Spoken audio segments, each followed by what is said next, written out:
जंगली कैदियों ने कैद खाने में नंगा नाच मचा दिया था जब उनको जिंदगी में पहली बार ज्योमेट्री बॉक्स मिला।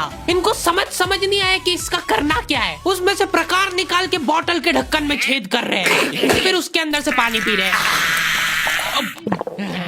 आधे बच्चों को पल्ले ही नहीं पड़ रहा है कि ये दो मुंह वाले प्रकार का करना क्या है, तो वो बैठ के उसकी स्ट्रेचिंग खोल रहे हैं।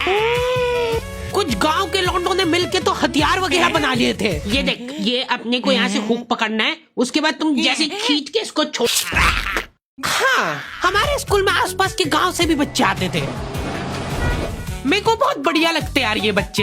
इनको तुम इनके बैग से ही पहचान सकते हो कि ये तो गांव से, क्योंकि इनके बैग की सबसे आगे वाली जेब में से हमेशा तेल टपकता रहता है। ये लोग लंच के नाम पे एक अचार की चीर और 3 पराठे भर के लाते थे स्टील के डब्बे में, जो रोज लीक कर रहा है। और ये लोग रोज अचार कैसे खा ले रहे हैं।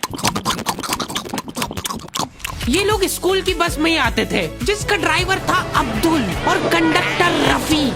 अब्दुल और रफीक मिलके बसें ड्रिफ्ट करवा देते थे। जान दो, चलो उतर जाओ, आ गया स्कूल। रफीक की स्पेशलिटी थी कि जहाँ से बस निकल ही नहीं सकती वहाँ से भी निकलवा देता था। हाँ, आंदो आएगी, निकलेगी। इतनी जगह में तो 4 बसें पार्क हो जाएंगी। हाँ, जान दो। बस। अब्दुल और रफीक बहुत डेडिकेशन के साथ काम करते थे। बारिश में गांव में बाढ़ आ गई है, गांव वाले बेचारे घर से बाहर नहीं निकल पा रहे हैं। बच्चों ने स्कूल की ड्रेस पहनी थी, वो वापस से खोल दी कि ऐसे मौसम में तो कहाँ ही जा पा रहे हैं स्कूल। इधर अब्दुल और रफीक बस लेके आ गए बाढ़ में। आराम से निकलेगी, आराम से चलने दो। इतनी मेहनत करके जब ये सब स्कूल पहुंच रहे तो पता चल रहा है कि बाढ़ के कारण स्कूल ही बंद है। मेरे को बहुत पसंद है ये बच्चे, क्योंकि ये पढ़ाई को ज्यादा सीरियसली लेते ही नहीं है। ये लोग सारे सब्जेक्ट की एक ही कॉपी बना रहे हैं। टीचर ने कवर चढ़ाने का बोला तो न्यूज़पेपर में लपेट के लिया रहे कॉपी को। ये लो, चाय के कप के निशान दिख रहे यार उस पे। बेटा पेपर तो ढंग का लपेट के लाते। 120 पन्ने की कॉपी में 5 पार्टीशन कर रखे इन्होंने अलग अलग सब्जेक्ट के, और उसमें भी छोटा लिख रहे ताकि कॉपी नहीं भराए। और ऐसा नहीं है कि इनके पास पैसे नहीं है कॉपी लाने के। इनके गांव में इनकी इतनी जमीन है ना कि ये लोग जमीन बेच के अक्खा स्कूल खरीद सकते हैं। वो अलग बात है कि इनको इनकी जमीन का हिस्सा अभी तक मिला नहीं है, क्योंकि चाचा और पापा के बीच में घनघोर मनमुटाव है। दोनों को ऐसा लगता है कि इसने मेरे को धोखा दिया है। धोखेबाज, साथ में मत बोल। देख, मैं यहाँ पे फालतू बात करने नहीं आया हूँ, बात एकदम क्लियर है। मेरे को मिलनी चाहिए पूरी प्रॉपर्टी। अच्छा ठीक है, सबसे पहले तो तू औकात में रहे। तू रहे औकात में। अरे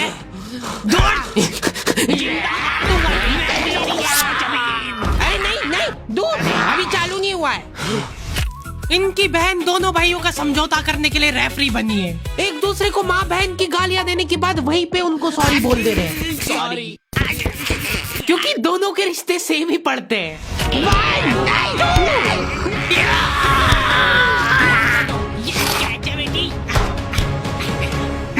जीत गया। ये देख कोर्ट कचहरी में मिलेंगे अब। तो अभी तक वो केस चल रहा है और वो चलता ही रहेगा जब तक पापा या चाचा में से कोई मर नहीं जाता। हमारी क्लास के बच्चे बहुत बतोकड़े थे, इनके मुंह का थूक खत्म हो जाता था बोल के। अरे देखो, मैंने व्हाट्सएप स्टेटस डाला था उसका हाथ पकड़ के। अब उसको ऐसा लगा कि मेरा स्टेटस सबको दिखता है, पर मैंने सेटिंग्स में जाके स्टेटस सिर्फ उसको विजिबल कर रखा था। लॉन्डो से कुछ भी शेयर करना बहुत रिस्की काम होता है। मेरे को तो अच्छी लगती है यार कंचन। तुमने सिर्फ बोला है कि ये अच्छी लगती है, इधर लॉन्डो ने अफवाह फैलानी चालू कर दी। सर, उसको आंख उठा के मत देखना, भाई की बंदी है। जब भी वो पास से निकल रही है मत करो यार ये हरकत। वो इंटरेस्टेड होगी भी तो भाग जाएगी तुम्हारी हरकतों की वजह से। इतनी ज्यादा बकलोली सहन करने के बाद हमारे क्लास टीचर ने सोचा कि इनका सेटिंग अरेंजमेंट चेंज कर देते हैं। एक लड़का और एक लड़की बैठाएंगे, फिर देखते कैसे बात करते हैं ये। मेरे दोस्तों के पास जो लड़कियां बैठी वो बीच में बैग रख ले रही है ताकि गलती से भी ये दरिंदा उससे टच नहीं हो जाए। इनका तो फिर भी ठीक था, मेरी किस्मत तो बिल्कुल ही घटिया थी।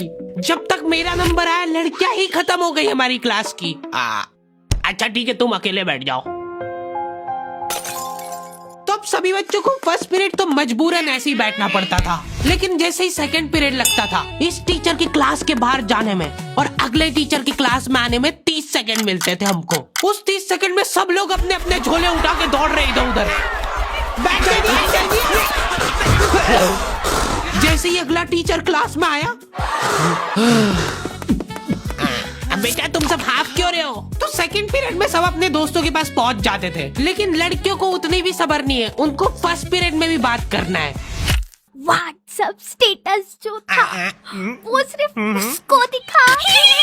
क्लास के इस कोने से उस कोने तक इशारों में बातें हो रही है इनकी। लिप सिंक पढ़ ले रही है लड़कियां इतनी दूर से। या लौंडो को चिल्ला चिल्ला के बताने के बाद भी समझ नहीं आती आधी चीजें। अरे तो तुम इसकी कॉपी नानी के यहाँ क्यों लेके गए थे? सर वो मेरे को लगा मैं वहां जाके पढ़ाई करूंगा।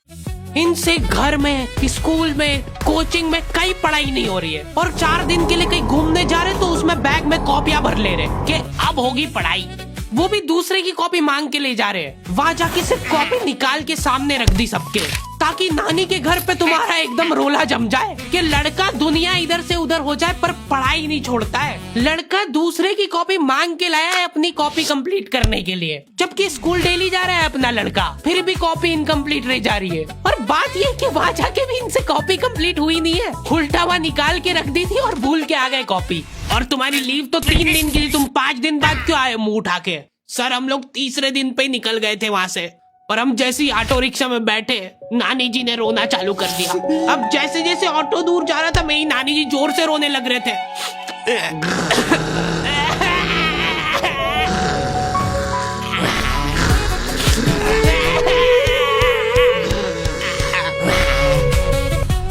एक पूरा दिन तो इसमें हो गया सर हमारा।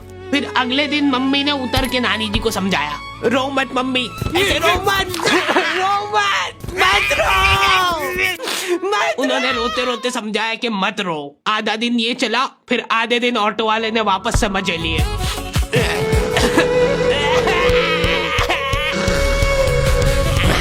हाँ, बहुत हरामखोर टाइप बच्चे आते थे हमारे स्कूल में। हमारी क्लास के कुछ बच्चों को जने क्या चुल मची कि स्कूल में फोन ले जाते हैं और वॉशरूम में जाके वो फोन में गाने चला के झुंड बना के नाच रहे हैं।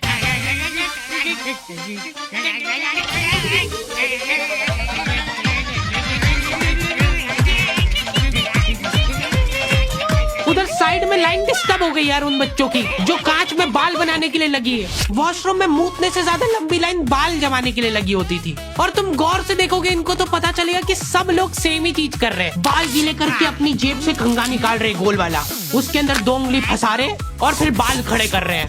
और बाहर निकलते से सारे टीचरों ने घेर रखा है इनको, क्योंकि इतने जोर जोर से गाने बजा के नाच रहे थे ये लोग। किसके पास है फोन, जल्दी से बता दो। मैम ऐसा कुछ नहीं, हम तो मुंह से गा रहे थे। किसी से भी पूछ, मैम इसके पास ही है फोन, हमको छोड़ दो, हम तो सिर्फ बाल जमा रहे थे। तुम कुछ कांड करते हुए पकड़ा जाते हो तो तुम्हारा दिमाग चलना ही बंद हो जाता है एकदम। इनसे पूछ रहे कि बता बेटा क्यों लाए तुम स्कूल में फोन? मैम वो यूट्यूब से पढ़ाई करने के लिए।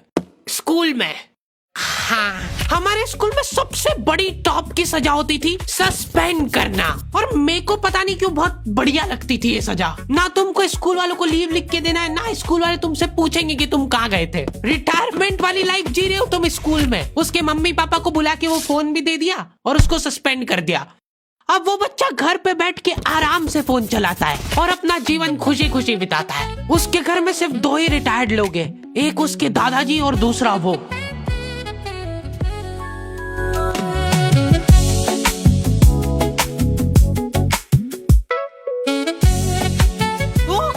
तो दी एंड हो चुका है। आई होप तुम लोगों को ये वीडियो पसंद आई होगी, और अगर नहीं आई है तो क्यों देखी। हरी भाई कम से कम 1 घंटे की वीडियो बनाया करो। वीडियो कब चालू होती कब खत्म होती पता ही नहीं लगता है। बात ठीक है, पर ये एनिमेशन बनवाते बनवाते मेरी जेब भी कब खाली हो जाती है वो पता नहीं लगता है मेरे को। इसीलिए ये वाली वीडियो के लिए हम लोग एम रख रहे हैं सिर्फ 15,000 कमेंट का। जो भी वीडियो डालने के 1 घंटे के अंदर कमेंट करेगा उन सबको मैं पर्सनली रिप्लाई करूंगा बैठ के। बस सब हो गया है, वीडियो वगैरह सब बन गई है, मैं बैठ के यही काम करूंगा। और अगर तुम लोग ये कंप्लीट नहीं कर पाए तो मैं समझ जाऊंगा कि तुम में वो पहले वाली बात नहीं रही। मिलते हैं नेक्स्ट वीडियो में।